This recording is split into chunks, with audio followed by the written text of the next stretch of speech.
after the location is decided, now in the second step, we'll choose the fixture of the light.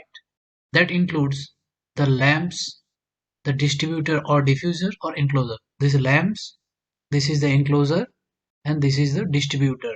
Distributor means in which direction you want your light to go. So that's why you have to choose the particular diffuser for that. So now we'll discuss in details. First, there are various kind of lamps. So in the next lessons, we will go in the details discussion of the lamps, and there will be different kinds of diffusers like prismatic diffusers, mirror or parabolic diffuser, opal diffuser.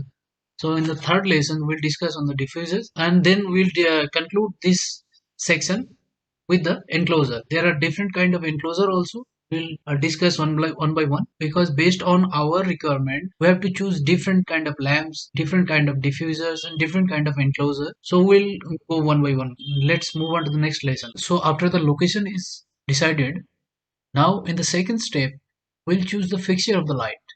That includes the lamps, the distributor or diffuser or enclosure. This is lamps, this is the enclosure, and this is the distributor.